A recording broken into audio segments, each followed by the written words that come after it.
தந்தை, மகன், தூய ஆவியாரின் பெயராலே ஆமென். முதல் வாசகம். புதிய எருசலேம் என்னும் திருநகர் கடவுளிடமிருந்து விண்ணகத்தை விட்டு இறங்கி வர கண்டேன். திருத்தூதர் யோவான் எழுதிய திருவெளிப்பாட்டிலிருந்து வாசகம். அதிகாரம் 20. இறை வார்த்தை 1 முதல் 4, 11 முதல் 21 மற்றும் 2. வானதூதர் ஒருவர் விண்ணகத்திலிருந்து இறங்கி வர கண்டேன். படுகுழியின் திறவுகோலும் முரட்டுச் சங்கிலியும் அவர் கையில் இருந்தன. அலகை என்றும் சாத்தான் என்றும் அழைக்கப்பட்ட அரக்க பாம்பை அவர் பிடித்தார். அதுவே தொடக்கத்தில் இருந்த பாம்பு.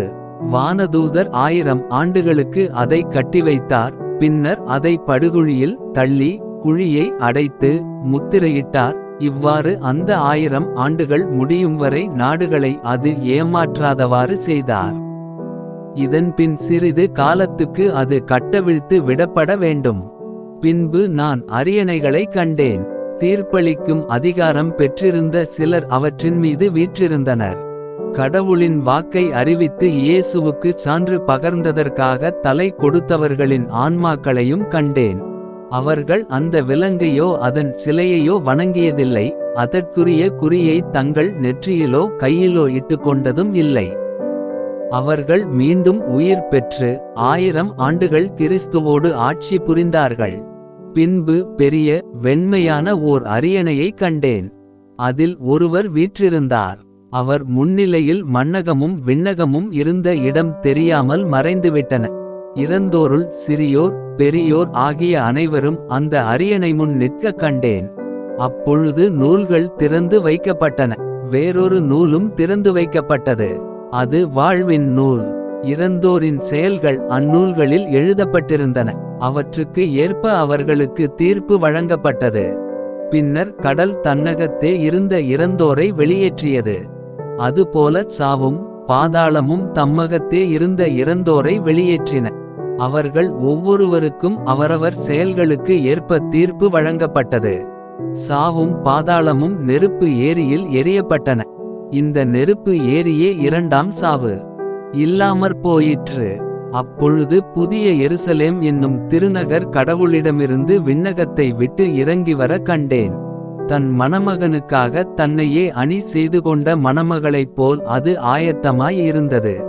இது ஆண்டவரின் அருள்வாக்கு. பதிலுரை பாடல். வல்லவி. இதோ கடவுளின் உறைவிடம் மனிதர் நடுவே உள்ளது. என் ஆன்மா ஆண்டவரின் கோவில் முற்றங்களுக்காக ஏங்கித் தவிக்கின்றது. என் உள்ளமும் உடலும் என்றுமுள்ள இறைவனை மகிழ்ச்சியுடன் பாடுகின்றது. வல்லவி. இதோ கடவுளின் உறைவிடம் மனிதர் நடுவே உள்ளது. படைகளின் ஆண்டவரே, என் அரசரே, என் கடவுளே, உமது பீடங்களில் அடைக்கலான் குருவிக்கு வீடு கிடைத்துள்ளது. தங்கள் குஞ்சுகளை வைத்திருப்பதற்கு சிட்டு குருவிகளுக்கு கூடும் கிடைத்துள்ளது. பல்லவி. இதோ கடவுளின் உறைவிடம் மனிதர் நடுவே உள்ளது. உமது இல்லத்தில் தங்கியிருப்போர் நற்பேறு பெற்றோர். அவர்கள் எந்நாளும் உம்மை புகழ்ந்து கொண்டே இருப்பார்கள். உம்மிடமிருந்து வலிமை பெற்ற மானிடர் பேறு பெற்றோர். அவர்கள் நடந்து செல்கையில் மேலும் மேலும் வலிமை பெறுகின்றார்கள். பல்லவி. இதோ கடவுளின் உறைவிடம் மனிதர் நடுவே உள்ளது. நற்செய்திக்கு முன் வாழ்த்தொலி. அல்லேலூயா, அல்லேலூயா. நீங்கள் தலை நிமிர்ந்து நில்லுங்கள், ஏனெனில் உங்கள் மீட்பு நெருங்கி வருகின்றது. அல்லேலூயா. நற்செய்தி வாசகம். இறையாட்சி நெருங்கி வந்துவிட்டது என்பதை நீங்கள் அறிந்து கொள்ளுங்கள். லூக்கா எழுதிய தூய நற்செய்தியிலிருந்து வாசகம். அதிகாரம் 21. இறை வார்த்தை 29 முதல் 33 முடிய.